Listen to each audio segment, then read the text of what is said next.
एक साधु था और वास्तव में पूरी श्रद्धा के साथ ईश्वर में विश्वास करता था।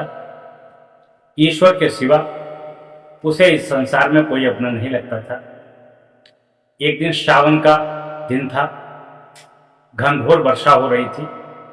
वो ईश्वर की भक्ति में गुनगुनाता हुआ ईश्वर का भजन करने के लिए एक नदी के किनारे चला जाता है।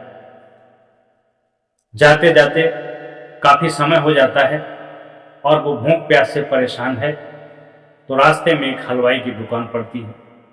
हलवाई उसको देखता है कि ये बाबा बहुत परेशान है, भूखा भी है और प्यासा भी है। हलवाई बाबा को रोकता है, कहता बाबा आइए हमारी दुकान पे बैठिए, हम आपको कुछ नाश्ता कराते हैं।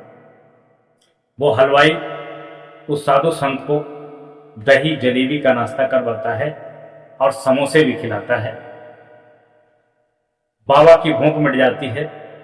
बाबा प्रसन्न होकर के उस हलवाई को आशीर्वाद देता है कि बच्चा, तूने इस ईश्वर के भक्त को भोजन कराया, इसकी भूख मिटाई, इसको ठंडा पानी पिलाया, मैं प्रसन्न हुआ हूं। मैं प्रसन्न होकर के तुझे आशीर्वाद देता हूं कि ईश्वर तेरी इस दुकान की तरक्की करे और इस दुकान के साथ साथ तेरी और भी दुकानें हो जाएं, तू माला माल हो जाए, तू धनवान हो जाए।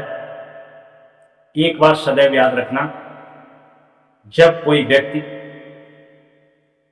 किसी व्यक्ति के सेवा कार्यों से प्रसन्न होकर के अंतःकरण से अपनी आत्मा से उसको आशीर्वाद देता है, तो वह आशीर्वाद फलित होता है।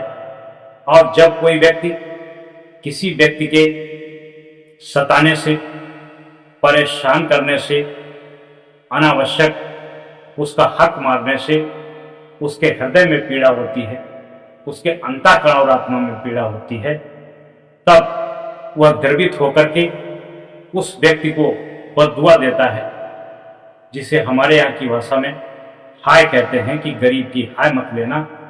यदि वह व्यक्ति तुम्हारे द्वारा दिए गए दुख से द्रवित होकर के कोई ऐसी हाय बद्दुआ निकालता है, तो निसंदेह उससे कोई व्यक्ति बच नहीं सकता है, उससे आप भी नहीं बच सकते हो।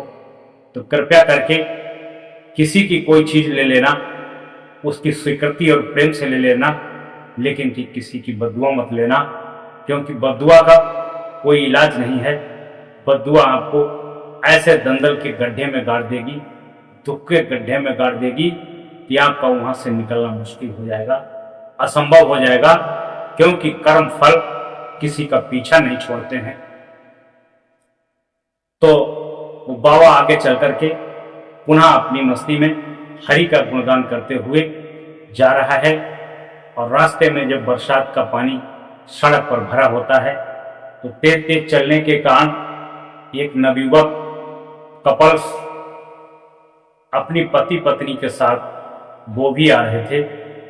जब उस बाबा का पैर एक पानी में पड़ता है, तभी उस गंदे पानी से उस नई नवेली दुल्हन की साड़ी गंदी हो जाती है। वो लड़का उस बाबा पर गुस्सा करता है कि तुम्हें देखता नहीं है, देख के नहीं चलते हो, तुमने हमारी पत्नी की साड़ी गंदी कर दी। पत्नी समझदार होती है, अक्सर महिलाओं में पुरुषों से अधिक दया होती है, करुणा होती है। पत्नी उस पति को समझाती है कि छोड़ो, साड़ी घर पर चलकर साफ हो जाएगी या दूसरी साड़ी ले लेंगे। लेकिन वह घमंडी वाला, अहंकारी वाला नहीं समझता है और बाबा के दो थप्पड़ मार देता है।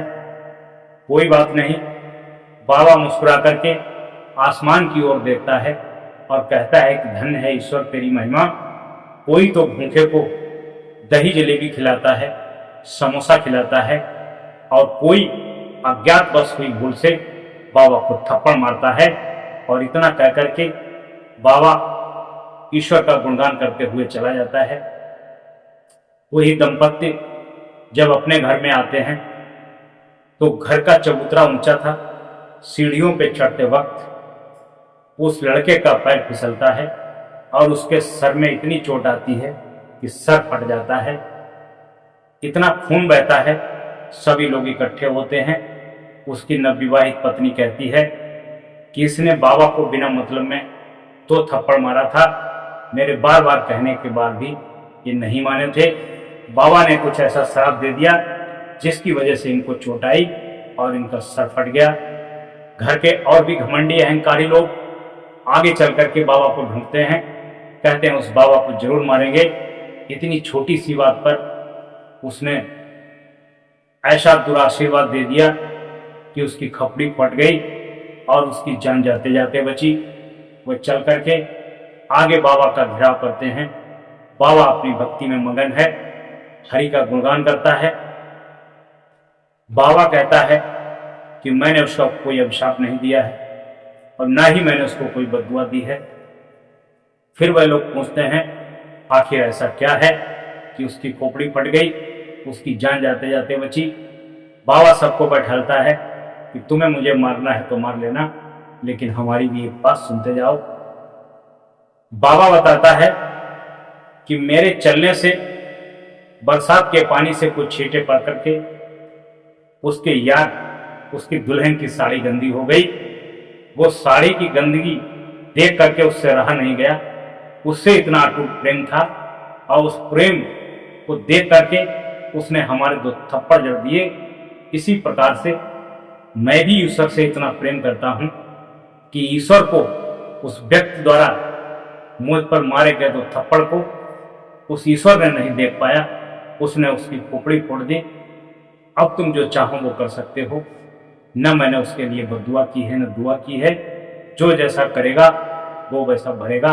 आप चाहो तो मुझे मार सकते हो, आप चाहो तो मुझे जाने दे सकते हो।